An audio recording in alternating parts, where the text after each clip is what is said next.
All right, guys, it's time for the Next Level Guy Show, a men's interview, interest, and improvement-focused podcast featuring interviews with the greats from all industries to help you better your life. Each week, a new episode features an interview with one of the greats, covering all aspects of their story, from life hacks to tips and protocols that have allowed them to live life on the next level. We then highlight concrete action steps that you can use to improve your life. And now, your host, Ian Dawson McKay.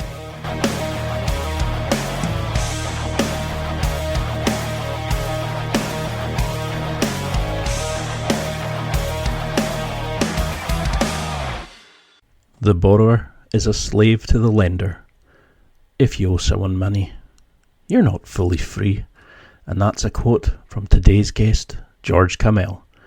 But what if your credit score obsession, your plans to buy now and pay later, and lifestyle creep are actually what's keeping you broke and held back in today's society? What if everything you've been told about money, credit scores, student loans, and even buying your dream home was a lie? George Kamel used to be broke, stressed, and buried in debt. But today, he's a millionaire helping millions break free from the financial traps that our modern society celebrates. In this episode, he reveals the truth about money that no one else is telling you, about how to reclaim your financial freedom one step at a time. Meet today's guest, George Kamel. He's a debt ditcher, mindset flipper, and financial freedom fighter. He was once buried in $40,000 of debt, and he was living paycheck to paycheck, which I'm sure many of us can relate to. George discovered the Ramsey plan, however, and he paid off everything in 18 months and transformed himself into a net worth millionaire by his mid-30s. He's now on a mission to help others break free from the myths that keep them broke, like the obsession with credit scores, lifestyle creep, and even worse, having a normal amount of debt. Through his book, Breaking Free from Broke, and his wildly popular podcast and YouTube channel, George empowers everyday people to take back control of their money and their life. He's a national best-selling author of Breaking Free from Broke and a personal finance expert. Following Ramsey Solutions' proven money plan, George went from negative net worth to a millionaire in under 10 years. Since 2013, he has served on the Ramsey team. He's speaking across the country, co-hosting top-ranked Ramsey Network podcasts like Smart Money, Happy Hour, and The Ramsey Show. George has been featured on Fox News, Fox Business, and the Iced Coffee Hour, among many other networks. And on his YouTube channel, he educates and entertains, exposing the financial system designed to keep you broke. His goal is to help people, everyday people, spend less, save money, and avoid money traps so that they can live a life with more margin, options, and freedom. And now, let's get to the interview.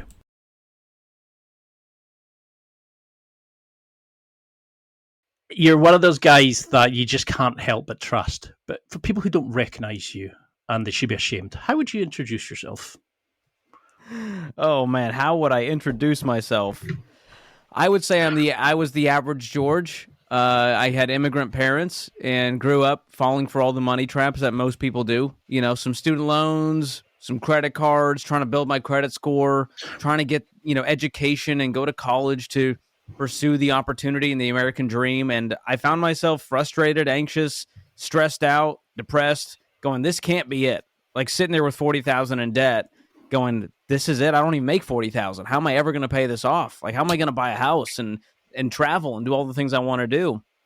And so I found the Ramsey plan, got an internship here at Ramsey back in 2013, and it changed my life. And I got out of that consumer debt in 18 months, met my wife here at Ramsey. We bought our first home together, started off our marriage debt-free, paid off our home in our early 30s, and became net worth millionaires a year after that. And so I'm now in my mid-30s going, oh my gosh, like if a knucklehead like me who made a bunch of money mistakes can turn it around and go from negative net worth to millionaire in 10 years, like I got to get this message out there that it's possible for all the other average Georges and Joes and Ians out there. Because I'm a major fan of your Breaking Free from Broke book. You know, I put it on Audible and it's like you're just talking to me, telling me where I was going wrong all those years. But Thank you. I You sound find so much cooler when you say it, by the way. I wish you would have read the audiobook.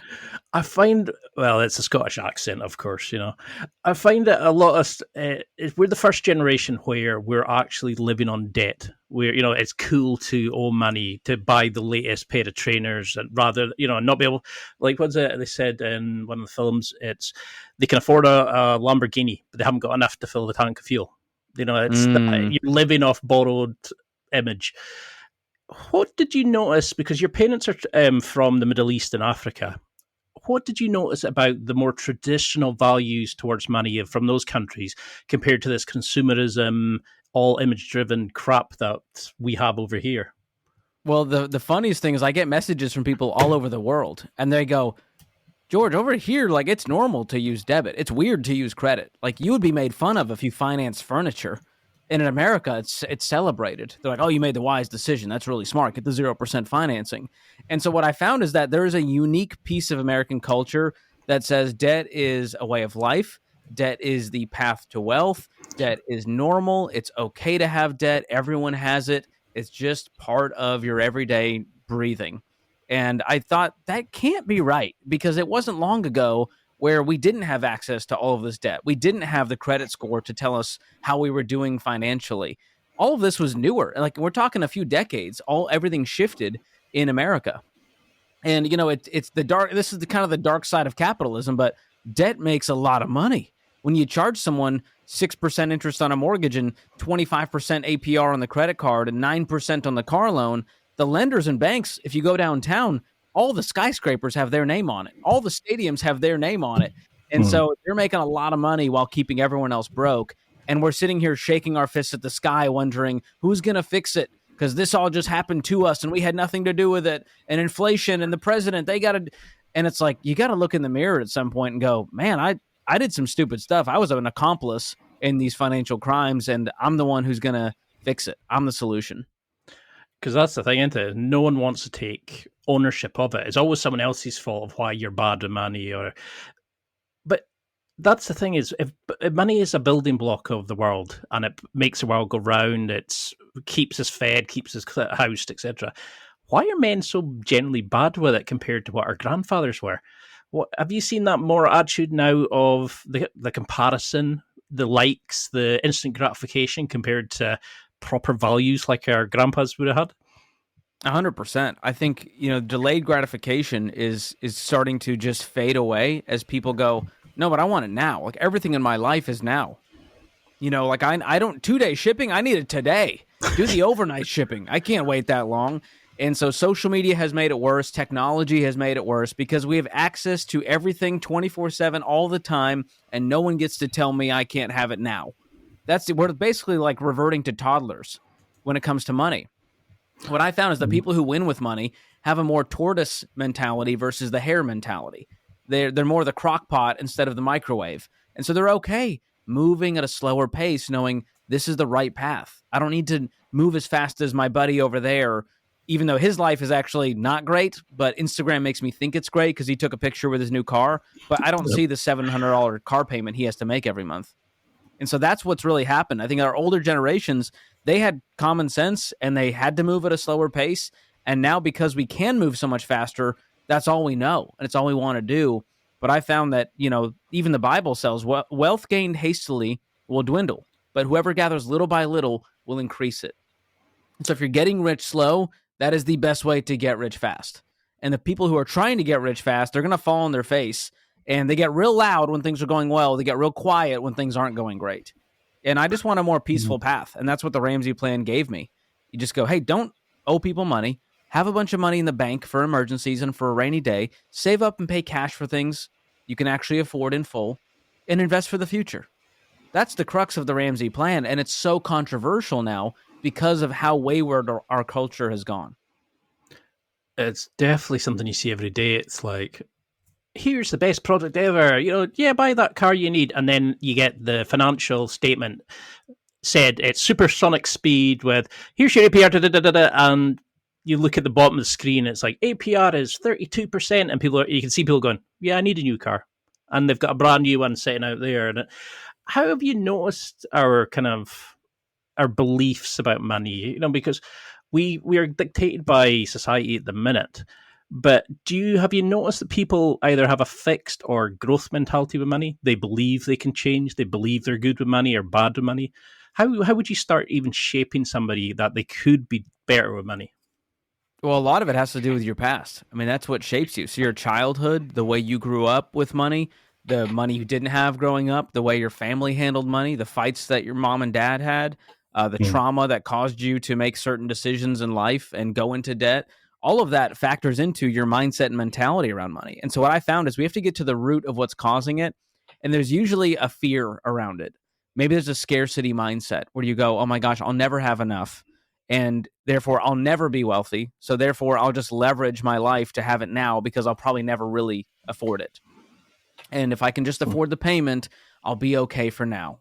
And that has backfired for so many Americans who are living paycheck to paycheck now because what they thought they could afford is crushing them. And so when it comes to mindset, what's interesting on the flip side is we did a study of over 10,000 millionaires, the largest study ever done of net worth millionaires. And we asked an interesting question. Do you believe you control your financial destiny? And 97% of millionaires said, I believe that I control my financial destiny, that I have a lot of effect over what happens when it comes to my money. And the average person, we found that it was around 60%. And so that's a huge gap. But the people who actually created wealth believe they had control over it. And so that's a piece where people go, man, the world is going the way it's going. Inflation is crazy. The housing market's crazy. I'll never get ahead. And so if you believe that, what are you going to do? You're going to do nothing. You're going to make your minimum payments, keep accumulating some more payments here and there, and just hope to God that you can afford it for the rest of your life. And the people who win with money, who believe that they can actually build wealth, they go, life's too short to send payments to lenders for the next 30 years. I'm going to get out of this debt and stay out of debt so that I have more control over what happens with my money. No lender is going to tell me what to do. And so that's the biggest shift in mentality, is simply believing that you have control over your financial destiny, that you have agency over it. Because I was just thinking just now, friends, like when you were saying that, who were like, oh, yeah, I never save. What's the point of saving? What's the point of budgeting? So they'll Can't save your way to wealth. Oh, boy. Yeah, it's like Eeyore. It's their spirit animal. And it doesn't matter how much money they make on any job, they're always spending even more. It's almost like a license, or, they can't just be happy with where they currently are. And I think that discontentment is real. And you're right. It leads to something called lifestyle creep, where the more you make, the more you spend. And the more you go, well, I can absorb another payment here. Let me go into debt a little more, get a nicer car. And you're right. It's the reason why people feel like it's never enough. They always go, well, now I need to make 150,000. I thought when I made 100,000, I would be crushing it, and it's not enough. And I go, well, let's look at your financial life. Oh, it's filled with debt payments. No wonder you feel like you're strapped. Yes. And you bought way too much house before you could really afford it. No wonder you're strapped. Your mortgage is 65% of your take-home pay. And so it's a math problem, but a lot of people just, they got to keep up, and it's what's killing us. We got to just move slower and run our own race. But is it, if you look, because we always blame the shadow figure, the deep state, the whoever the bogeyman is at the minute, do we focus rightly on the financial giants and say they're bamboozling us with how they're wording their documentation, they're not explaining it properly? Or is it the problem on the schools that we know about trigonometry and things like that, but we don't know about interest, debt, what it means to pay something in installments and APR and things like that? Where does the blame lie, do you think? And what would you want kids to learn going forward? That's a great question. I think it's a mix of a few things. And if you have less of it, the worse it gets. So financial literacy is a big part. Do I understand the basics of how money works, how debt works, how interest works, how compound growth works? And that's a huge part. And we're working on that with our high school curriculum. We are now in 48% of high schools in the U.S. teaching kids about how to budget, how to save up and pay cash, the dangers of student loans and car payments, and how it hurts them financially in their adult life. And then on the other side, you have a lot of predatory financial institutions and companies and lenders who want you to not read the fine print. They want you to go, I don't even know what the interest, I didn't know how the debt worked if I didn't pay it back, and what's going to happen and what a repo is. And all of that coming together is the perfect storm. A lack of financial literacy mixed with a bunch of predatory companies that want to go after your wallet. That is the scariest place to be. And so then what is the best option? How do you get out of that? Well, number one, get the financial literacy. Read a book like Breaking Free from Broke that I wrote. And then on top of that, understand that these companies are out to get you. And so here's what I do. I don't play with snakes because eventually you're going to get bit. And so I don't try to game the system. Instead, I just said, I'm going to buck the system. What if I just didn't have a credit score at all and I just paid cash for things? And I found that my life got so much simpler, so much more peaceful, and that all of the lies that were floating around from society, misguided guidance counselors and parents going, oh, you need to get a credit score. As soon as you're 18, get a bunch of credit cards to build your credit score so you can get more debt. That's essentially what they're saying. And that I think is the gateway drug, especially in America today, is the credit score. We've put it on such a pedestal that parents are adding their kids as authorized users on their credit card so that their kids can build a credit history so that when they're 18, they can borrow money at better terms and rates. And I'm going, this is really the path that we're setting up for our kids, to just get ensnared into the lender's trap at an early age when their prefrontal cortex isn't even developed? Because that's what causes it, right? You get a credit score and you get a credit card and you go, well, debt's okay now. I'll take on a student loan. I'll take on a car payment. I'll get a mortgage because my parents said renting is a waste of money. And all this has led to us feeling like we'll never get ahead, and that inflation and the boogeyman and the deep state and the politicians are the problem. And I'm going, if that's where you're looking for your solution, you are going to die miserable, waiting and waiting and waiting for someone to change your life. Because that's what I love about your book, is you actually teach people how to fix it, but do it in a nice way. You take them through the baby steps. You take them through the A, B, C, D, E, F, and how to start. Because a lot of us sit just now, I've heard friends say, I'll just get a payday loan. What's the APR? Oh, gosh, not the payday loan. And they have no idea what the APR is. I've had somebody say 100% on those payday loans. Well, I've had somebody say to me, "Oh, I'll just go bankrupt. That'll solve all my credits." And you're just like, shaking your head. But do you believe it? Ramit Sethi. Oh yeah. Do you believe in his approach that we spend too long on saving the pennies, stopping drinking the lattes? That's the advice we get from traditional figures, whereas you're actually telling the truth of how to reshape our finances, how to know the truth, how to fix it. And we don't ask for the raise. We don't restructure our credit card debts for a more manageable payments. We don't do the big hits. We would focus on the little things to feel involved, but they don't really shift it either way. I think there's some truth to that. If you're driving 48 miles to save 5 cents on gas, like, do the math and go, okay, what is this really adding up to in my life? Is it worth the little cost saving? So I understand what Ramit's saying on that side. But on the Ramsey side, what we found is that, personal finance is 80% behavior. It's 20% head knowledge. And so that behavior, those habits, it's the drawing the line in the sand and burning the ships that causes you to become debt-free and stay debt-free. And so the latte, to his credit, it's not the thing that's going to get you into a house. If I cut my $5 latte, I'll be able to buy a home. Ha, ha, ha, Dave Ramsey. It's not that at all. It's saying if you're willing to make a sacrifice for a short period of time to win, then you're going to have a long-term success. But most people simply aren't willing to give up their little vices in life that they think are what's keeping them happy in order to have true, long-lasting joy on the other side. And so to Ramit's point, I think he's wrong in that the little stuff does matter and it does add up, and it's more of a marker and a symbol that I'm done. I'm done living this way. And so, yes, is eating out one time going to cause you to be broke? No, but cutting it out for a year or two tells me that you're actually going to succeed at getting out of debt because nothing is going to stop you. And so the vices are a symbol.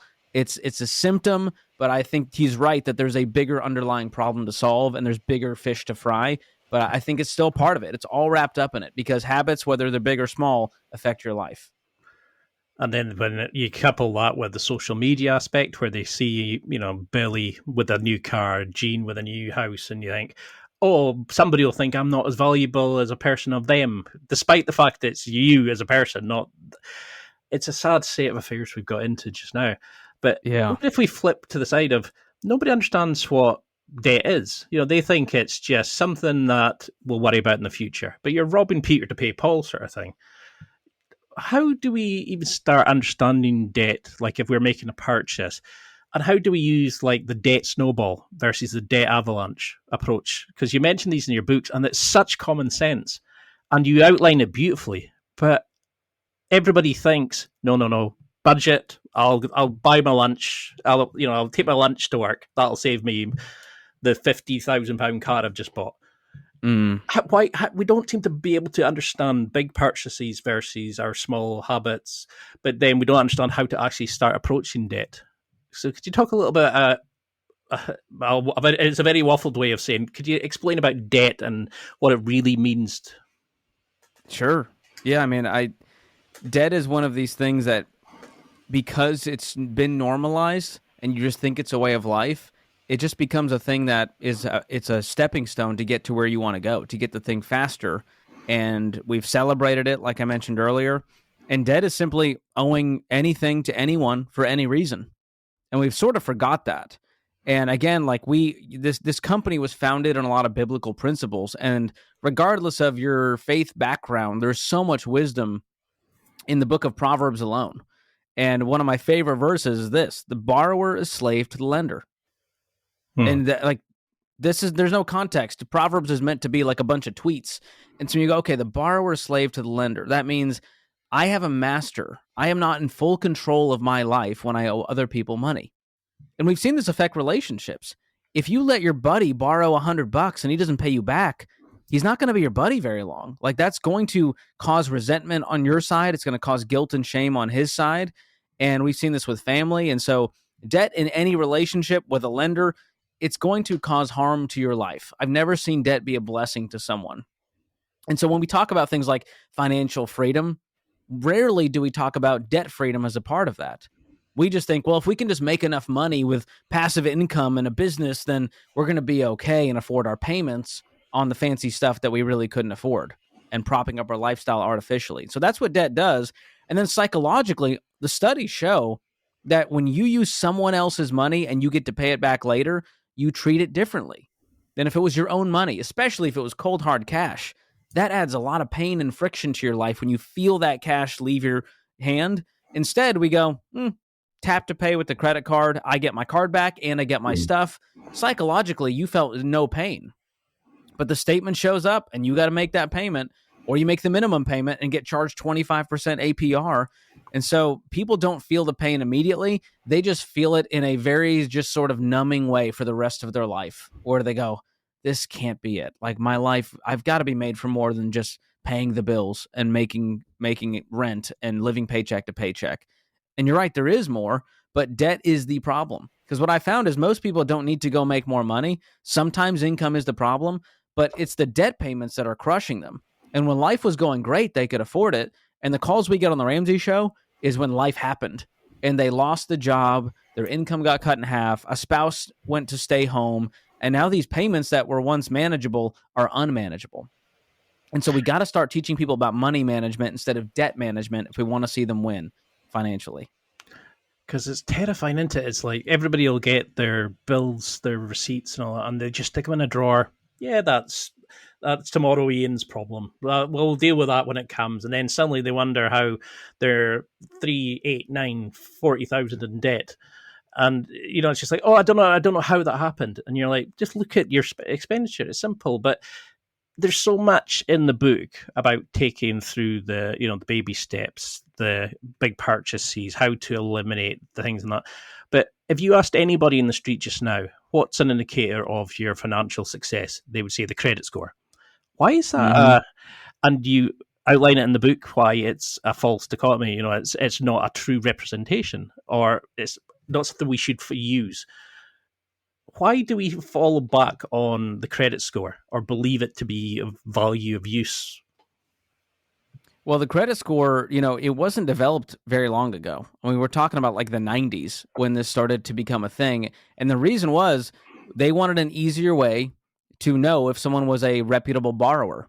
Should I give them money? Well, instead of going through all of their finances and their tax returns and their income, and they could just look at a credit score to go, okay, they've paid other payments in the past on time, so I think we can trust them with this. And so it became an easy way for lenders to make more money, and so it became standardized. And so then people went, well, I guess I need a good credit score because I need to look good in the eyes of the lenders, and therefore we started chasing this thing. And in the book, I talk about the old story of Sisyphus, who was tasked with pushing the rock up the hill, every single day for the rest of his life for nothing. Yep. And I try to show people that this is what you're doing with a credit score. What are you really doing when you unpack it? What is the credit score made up of? Well, every piece of it is your relationship to lenders. That's it. It's like, here's all of my ex-girlfriends. They all vouched for me that I was a good guy. And then I took them out on nice dates. I paid for all the dates. That's all it is. It's just a history book of your bad previous relationships. It doesn't actually tell people how good you are with money. It just tells them how good you are with debt. And every single factor, when you look at it, payment history is 35%.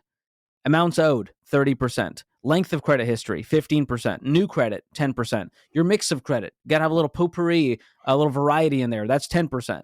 That's what actually makes up your credit score. It doesn't look at your income. It doesn't look at how much money you have in the bank. All it does is look at your past relationship with debt.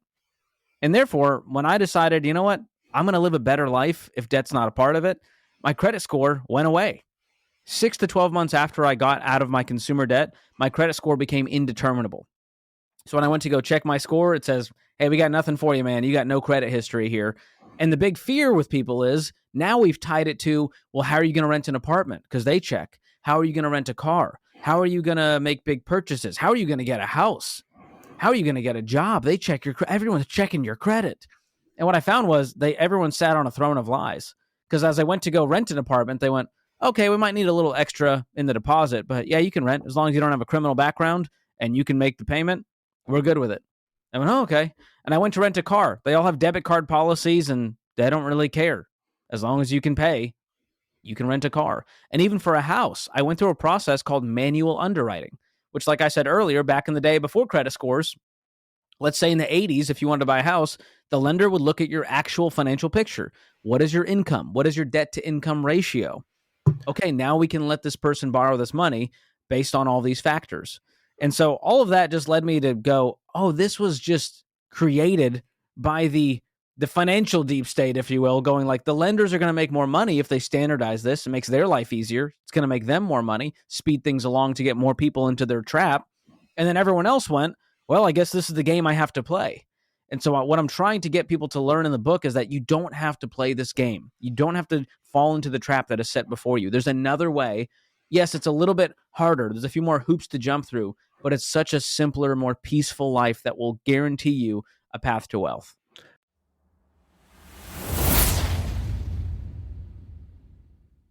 It's time for a quick break. There are millions of potential products to buy, so how do you know which ones are worth your hard-earned money? Simple. You go to nextlevelguy.com/affiliates and explore those that will transform and improve your life.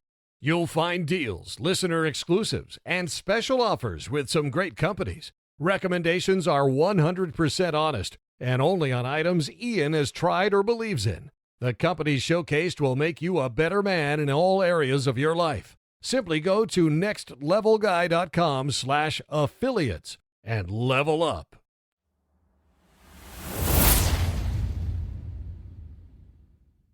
Because it is a great read, but it's like a favourite uncle standing beside you and saying, just because everybody's done this, you don't need to do this. You know, this is the lie that we get told. You can actually stay out of debt, afford that big purchase later, and here's how you can do this. And you break down a lot of the stigmas, a lot of the misconstrued beliefs about money.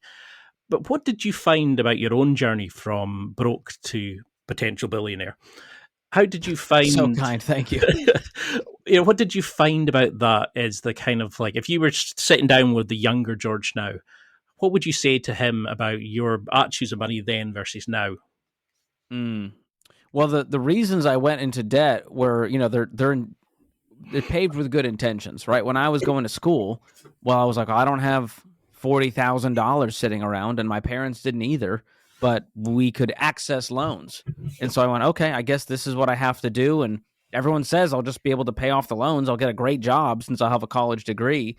And so I would tell young George, don't fall for the trap. Don't believe that a piece of paper is the key to your financial success in life. You are the key to your financial success. The guy in the mirror, not the piece of paper that you paid $40,000 for. And so I truly believe I'd be where I am today, if not further along faster, if I had not gone into that student loan debt. If I hadn't swiped those credit cards to try to up my score. And if we're going to be honest, to buy things that I wanted that I could not pay cash for at the time.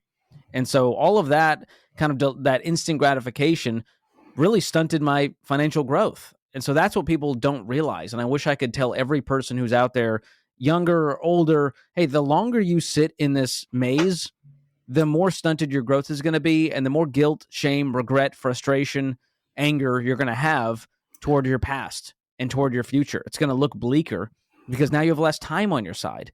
And time really is the greatest asset that we have. And that's why I love teaching the younger folks, especially because I'm going, man, you are 25. If you get this stuff now and you do this for 40 years, you're going to be a multi-millionaire.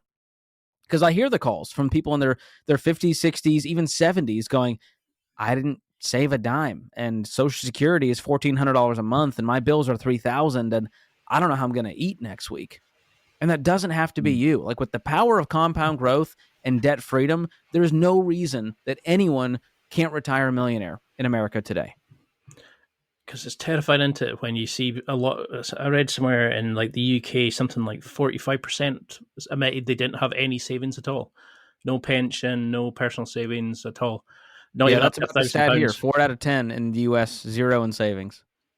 It's horrific. And you think people have worked their whole life and from paycheck to paycheck, raised families, and then suddenly went, oh, when you actually stop and look to the future rather than what's happening next week and that. But how do we actually come to stock of where we are and be completely honest about all debts, all loans, credit card? Because you talk like a very friendly uncle in the book, you guide us through it. But could you explain to somebody listening who's maybe panicking about their money situation, how they can actually come to true terms with their true level of debt?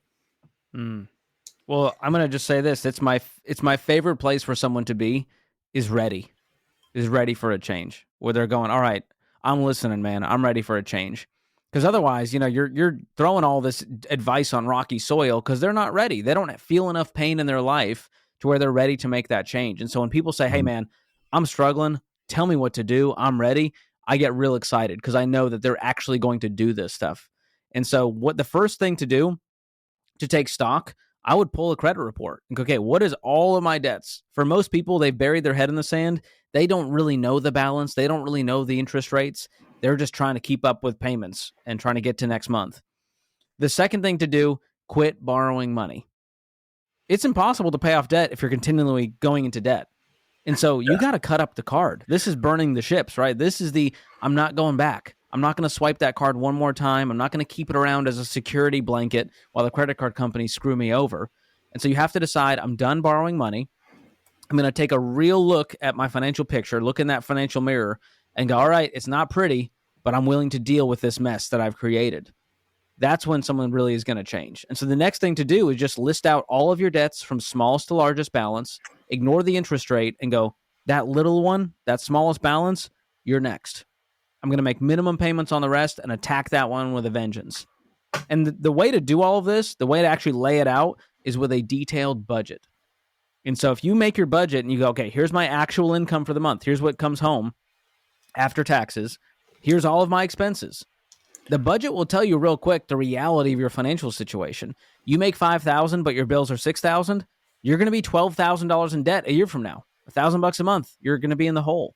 And so that tells you, okay, we really need to adjust our spending, and we might need to adjust our income. And so I have a whole chapter called Margin is Breathing Room in the book where I lay this out. And here's the formula: spend less and make more. That's the only way to find more margin in your money, to attack debt, to save, to get the house, to do any of that. And so I would do both. And I lay out a bunch of ways you can spend less and a bunch of ways you can go make more. But you've got to be willing to do the work. This is not a fun thing to sacrifice and start chopping out of all of your expenses that you've enjoyed willy-nilly. It's not fun to get the second or third job after you're already exhausted from your first job in order to make that margin happen to get out of debt faster. But would you rather be out of debt in 2 years with sacrifice or sit in it for the next 20, hoping that things are going to change? And for most people that follow the plan, they go, I'm all in. 2 years, let's do this. 18 to 24 months is the average time it takes to do the debt snowball in the Ramsey plan. Because it's definitely true that you have to want to change. And I think that's the thing. People kind of go, look, I'll worry about that later. I've got to pay for my kid's christening. I've got to pay for the birthday, whatever it is. But you actually outline a lot of baby steps, and I love that approach of the debt snowball. You attack the small one to start seeing the momentum, to get the easy wins, to let it build and grow like you're rolling a snowball. Because everything's pay off the biggest debt first. But like you say in the book, you don't see any movement. So you don't think you're winning. It's like when you start a diet, you don't see the numbers go down. So you think, well, I'm just going to go get, fish and chips Look it tonight. up. Yeah. The debt snowball does give you that psychological win fast, because smallest balance, you're going to knock it out the fastest. That's math. And then with that payment you free up, apply it to the next debt. Now you got that one knocked out. And so you're right. You build more momentum as the snowball gets bigger, and that's what causes people to actually finish. They actually see light at the end of the tunnel instead of an oncoming train. And that's what you want when it comes to winning with money. You need a quick win to tell yourself, you know what, it's going to work this time. Now, there's a number of great tips in the book. What would you say are the sort of key baby steps, the key principles or the golden principles? Just now, if anybody listening, you said if you did these 3 to 5 things, it would actually affect everybody. Is Absolutely. it budgeting? Is it paying debt off? Is it what would be the key steps, do you think? The crux of it is the budget. That's the actual financial reality, where you look at what happened this month, what came in, what went out. Imagine you were running a business. You were in charge of running the financials for a business. And you went, here was the revenue that we made. Here's all the expenses that went out. And your job is to make sure that you didn't spend more than you actually made. And most people, they don't see it like that. They just go, well, I made this much and here's what I needed to spend. And hopefully, fingers crossed, I don't overdraft my bank account. So what the budget does is it gives you a plan. You go, okay, here's the reality. I made $5,000. I got to spend $3,000 so that I have $2,000 to roll into the debt. And so that roadmap, that's a spit shake with you and yourself, where you go, all right, this is what we're doing. Come hell or high water, we're not going to go over these categories for these amounts. Here's how much we're going to make. And I'm going to try to increase the income, decrease the expenses to widen that gap of margin to get out of debt faster. So budgeting is definitely the number one pro tip. Number 2 is to get out of that debt using that debt snowball. That is the path to do it. And the bonus tip inside of that is to go scorched earth, cut everything out of your life. Don't eat out. Don't invest into your 401, your whatever retirement plan you guys have, wherever you're listening. You got to go, I'm all in. Every single dime that I can free up is going to go toward my debt. And again, those that little habits that we talked about with Ramit going, hey, just forget about the latte, focus on the bigger stuff. Well, listen, the latte plus the subscription plus this plus that, all of that adds up to $100 a month. And $100 may not sound like a lot of money, but it's going to get you out of debt a month faster. And that's that level of just aggressiveness to go, I can beat that. That really helps you mature financially and emotionally. So that's the other piece, is getting out of debt on top of doing the budget. Well, that's what I love in the book. You're not saying, oh, you're pathetic if you stop doing this. Don't, that's stupid. You're actually going, here's why that doesn't work. Here's what you should be doing. Here's what our readers found. Here's how I found, or, you're giving the enthusiasm and the support along the journey. You're not just telling us off like some of these big gurus. You're kind of going, well, come on, let me show you why this works. And this is how other people have found success. But how do you deal with the cognitive side of things? Because you'll have people who are stressed, anxiety. You'll have people who need a replacement for the fake self-esteem for purchasing the items. What can we do to those people who are going, but I need this new perfume to show off to my friends. I need this new car. How do we replace that while we're dealing with the financial? How can we fix the emotional as well as the financial? Yeah, that's a big part of it. And that's some of the hardest work, to create some boundaries, to go, you know what? I got to say no to a lot of people and a lot of things and a lot of fun things and a lot of good things, but it's a no right now. It's a temporary no so that I can say yes to what really matters later on. And that might mean I got to find new friends. A lot of times your friend group, you sort of outgrow them over time as you find that you're trying to grow and mature, and they're happy to stay where they're at. And that doesn't mean they're bad people. They could be super fun to hang out with. They could be a great friend. But if they're dragging you back and they don't understand and they don't empathize with the journey that you're on trying to get out of debt, I'm going to go, hey, I'm in a season where I can't really engage because I'm on this path. if you want to be on this path with me, let's do it. Let's get some accountability. But if you're going to be here going out every weekend, I can't be a part of that right now because I'm trying to get out of debt aggressively. I'm trying to do this for my family. And so boundaries, choosing the right friend group, getting around people who are actually encouraging you instead of shaming you or making fun of you. But the good news is if people are making fun of your financial plan, you're on the right track because everyone is broke. And so usually it's envy, it's jealousy, it's misunderstanding. And that takes a lot of just emotional and relational maturity to follow a plan that is someone else's. Because I tried my plan. George's plan didn't work back in the day, trying to get out of debt with minimum payments and trying to play the game. And instead, following the Ramsey plan, I went, oh my gosh, if I'm just willing to follow a proven plan that worked for 10 million other people, I can do this stuff. And so that's the cognitive side really has to do with setting an intense goal and being willing to just get that tunnel vision to where you go, nothing else matters. I'm not going to go on Instagram and be tempted. I'm going to shut off those temptations, turn off the inputs that are causing me to stumble. And I'm also going to delete my cards out of the online stores that I shop the most and out of the apps. I'm going to pass the drive-through instead of drive-through. And all of that takes a lot of discipline. That's what the plan comes down to. And so, again, they're a great biblical principle. No discipline seems pleasant at the time, but it yields a harvest of righteousness. And so you got to go, this is a temporary, short-term sacrifice, delayed gratification, so that I can have my dream life on the other side. But I can't have my cake and eat it too. I can't do whatever I want and also expect to retire with dignity and live my dreams. Because that's the thing, it's hard to explain to a 20-year-old that you will come to 60 soon. It will go in the blink of an eye, and before you know it, you don't have the savings because you bought a car along the way that lasted a year to show off to your friend who you don't particularly like anyway. But you do talk a lot in the book about, tackling the debt, eliminating that, like here's the target areas to fix to go on. But you also talk about generosity as a joy. Where should we be putting money out? What are things that we could actually spend money on, to give back to help us along this journey?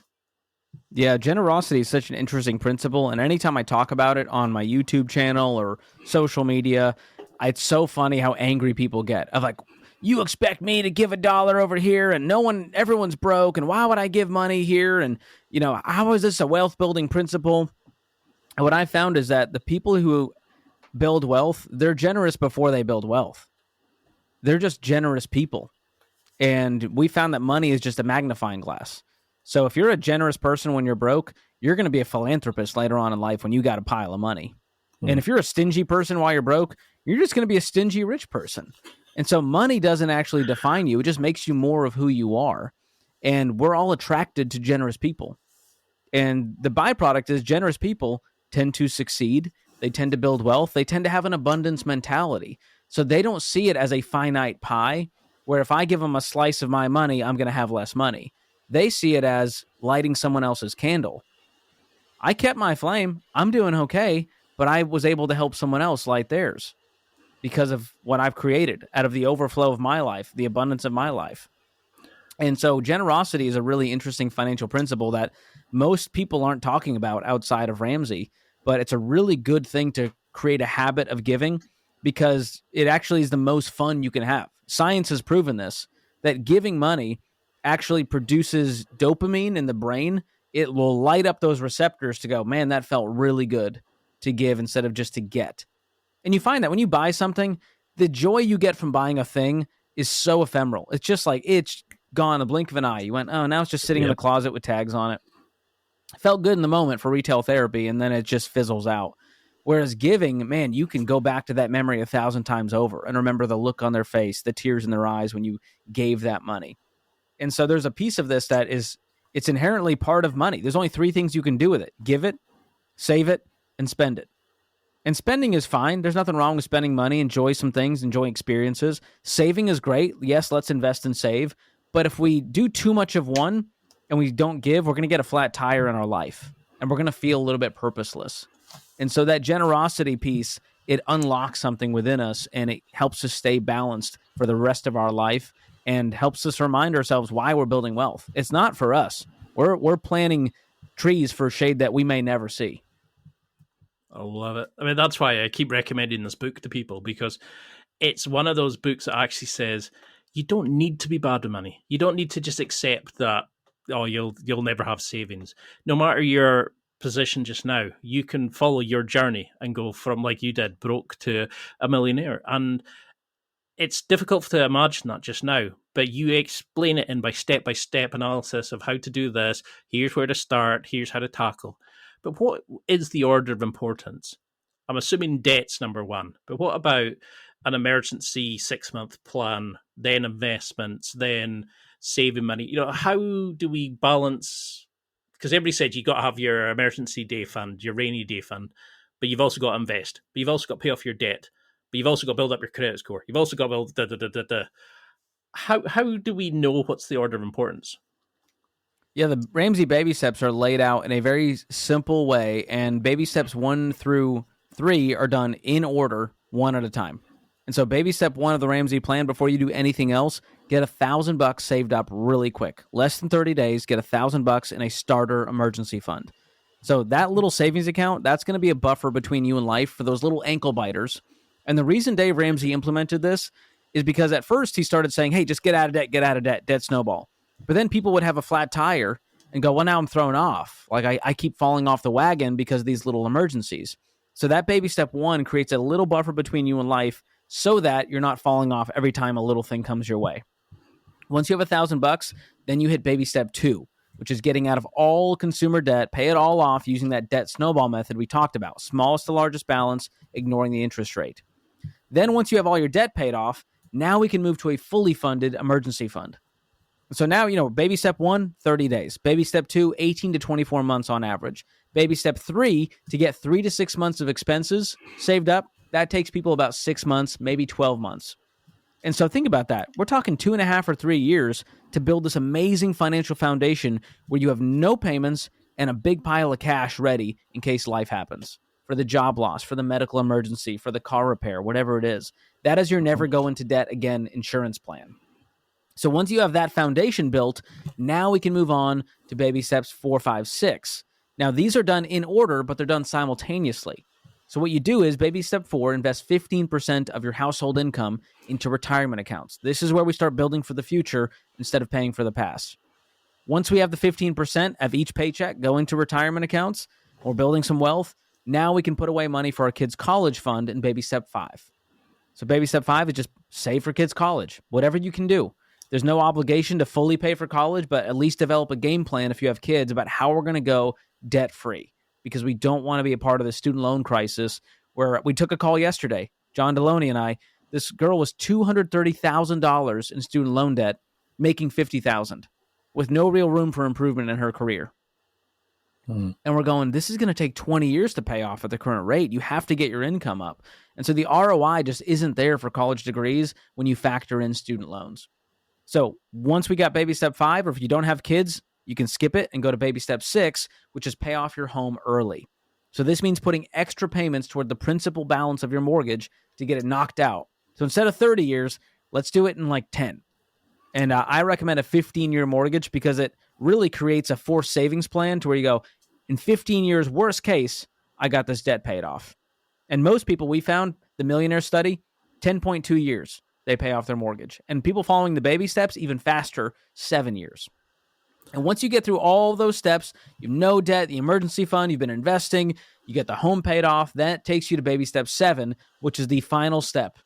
And that's it. There's nothing beyond that. This is where you just build wealth and give. And this is a choose your own adventure. You can be way more generous. You can be invest beyond 15%. Maybe you want to buy some real estate in cash. This is where you get to do some really fun stuff. And the earlier you get there, the better life you're going to have. It's as simple as that. And so those are the baby steps that I followed to go from negative net worth to millionaire, and millions of people have done it. And so it ain't broke. Don't fix it. Just follow the plan. Because that's why I was trying not to go too deep into the baby steps, because you put it so well in the book that it's so encouraging as well. And that's why I knew you were going to be great, because just listening to you makes me smile and go, I can do it. Even though I know where I am just now. I mean, I think I'm good with money, but just now, I bought a car at the same time while I was getting dental implants. And that was the first time I'd been in proper debt for a while. And I was like, Mm, oh, I hate this. And then I was thinking, people spend their whole life doing this. yeah. And now I'm basically on the other side of that. I'm kind of just finishing up paying off the last of the credit card. But Awesome.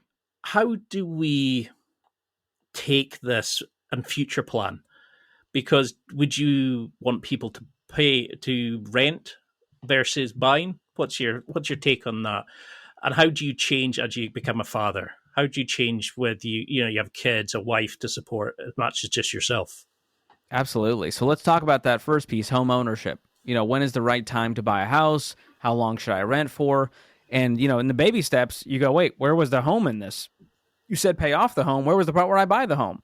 Well, there's a hidden step called baby step 3B. So once you have no debt in the emergency fund, baby step 3B is save up a down payment for a home. And so the parameter for this is, hey, if you're a first-time home buyer, it's okay to put 5 or 10% down, but you want to stick to a 15-year fixed-rate mortgage. That's here in the U.S. I know across different countries, they have different mortgage types, but the shorter the mortgage, the faster you're going to pay it off. No. And so 15-year fixed-rate mortgage, and here's the key. You don't want that mortgage payment to be more than a quarter of your take-home pay. And so that helps you avoid what's called being house poor, where, man, you make $5,000 a month, but your mortgage is $3,000. That doesn't leave a lot of wiggle room to eat, to invest, to do much else in life. And so you got to be reasonable with that mortgage. And that might mean that you need to wait longer, save up a bigger down payment. You might need to choose a different house, might need to be a condo or a townhome or apartment instead of a single family home in the best neighborhood in town. Listen, you're not entitled to live wherever you want to live and live whatever house you want to live in. You don't deserve that house unless you can afford that house, and afford, in this case, 25%. So I always tell people, renting is not a sin. It's not a waste of money. You're buying patience. So don't listen to the people around you who are pressuring you into buying a house, because they're not going to be paying your mortgage. You are.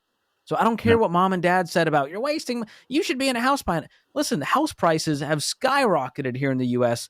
over the last few years. And so mom and dad got their house for $140,000 back in the 80s and 90s. It's not the case anymore. It's harder to buy a house now than it was back in their day, regardless of interest rates. And so there's some real math there where you got to save up a bigger down payment. We got to get our income up in order to stomach this mortgage. And then on the other side, becoming a parent, like, people are having less and less kids now because they're scared of the cost. They're like, I'm not responsible enough with my own life. You want me to be responsible for a baby? And so the good news is that babies aren't as expensive as people think. You got health insurance. All right, you're not going to pay that much out of pocket to have a baby. No. The budget line item let's add some diapers. Let's add some formula. Now, daycare is going to be the biggest expense if you have two people working outside the home. But what's amazing is if you follow this plan, what happened with my wife and I is we were completely debt-free when we had our first kid 18 months ago. And so my wife decided, you know what? I want to stay home and raise our kid. And it wasn't a financial decision. It was just an emotional decision, because we had the margin to go down to one income because we didn't have any debt payments. And so that's what I want to tell people is debt freedom is not about let's follow Dave because he's a genius. It's let's become debt free so that we have more options and more freedom, more flexibility with the choices we make in our life. And a lot of people don't have that flexibility because of all those payments in their life. And so when it comes to being a dad, it definitely shaped me and made me think about legacy more and less about here's what I want to do this month. Everything is now focused on, man, what can I do to raise an amazing adult that has things that I never dreamed of having because of the hard work that mom and I put in. It's definitely true, isn't it? It gives you that option to live a life that you want, not the life that you're given. I mean, just now I'm just had my mortgage go from about $475 to I think it was $616 for a 2-year fixed rate mortgage, or $635 for 5 years. And I was going through forum after forum saying, is 2-year or 5-year better? What's the best thing to do? And people are like, do you want to change it in 2 years with the extra stress? What happens if this goes up? And you could feel people's blood pressure going up and up and up. And these are decisions we're not taught.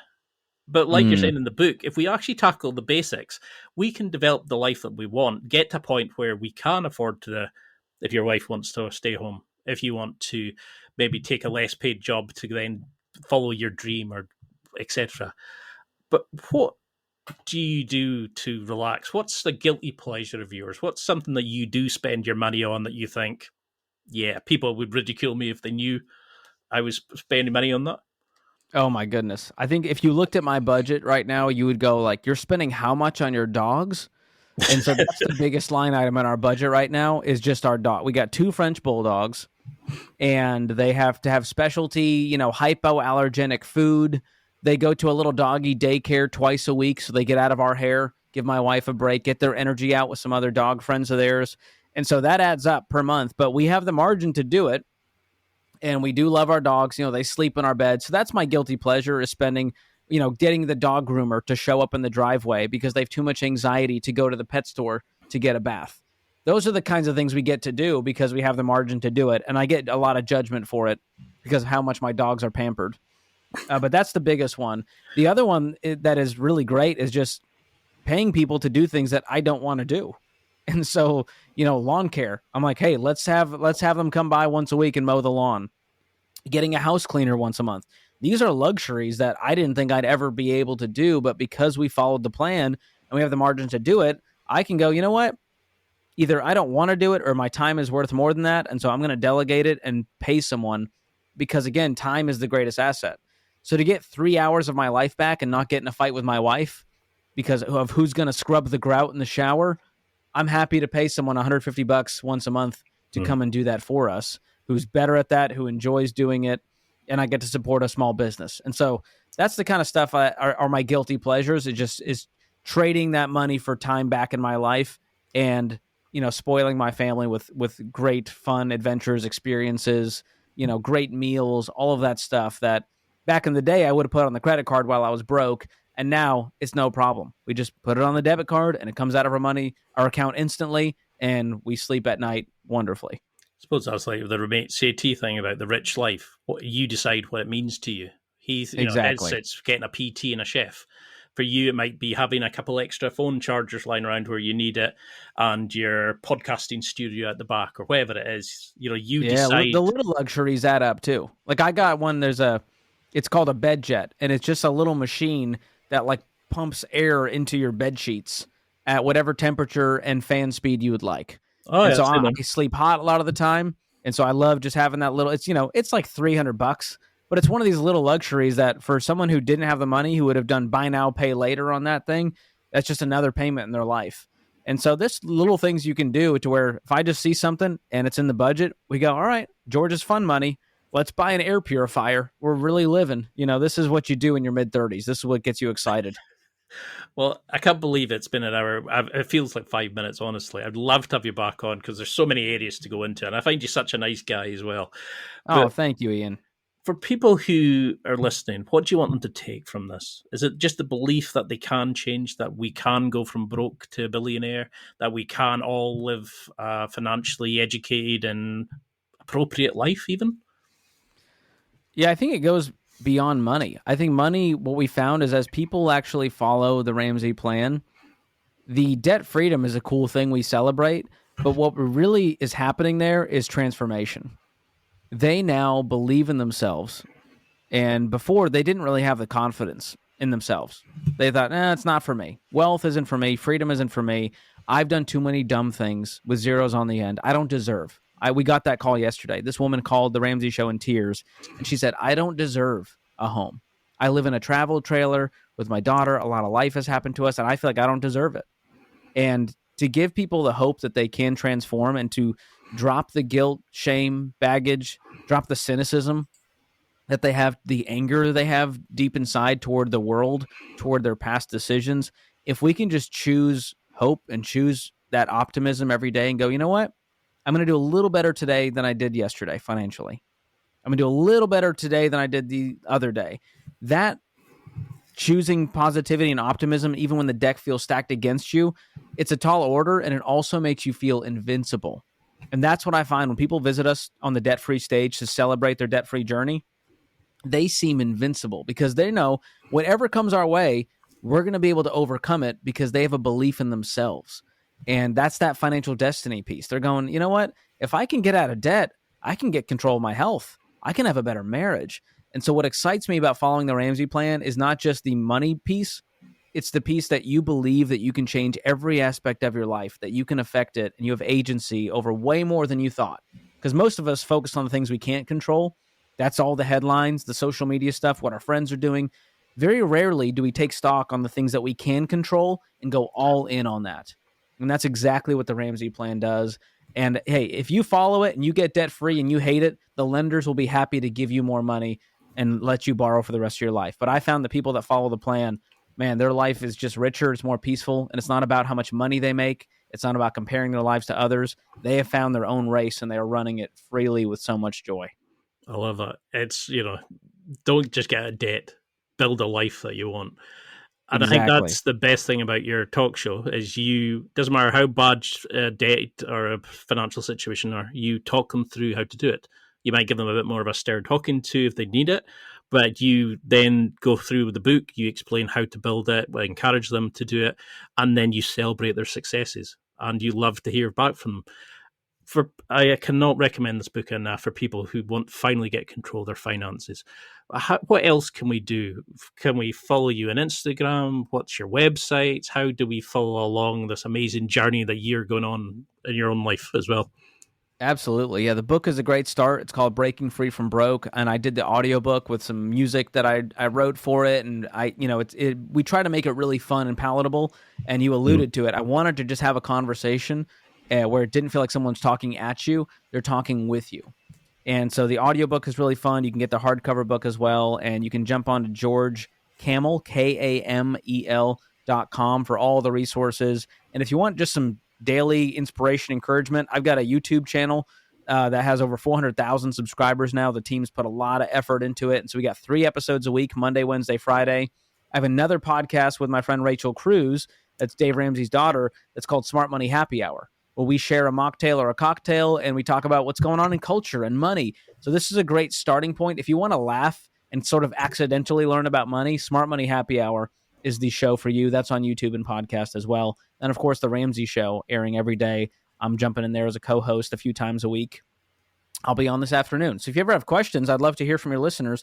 They can call the Ramsey Show live from 1 to 4 p.m. Central Time here stateside, and we'll be happy to help them out. Or send me a DM on Instagram at George Kamel. Would love to hear from your listeners if they enjoyed this.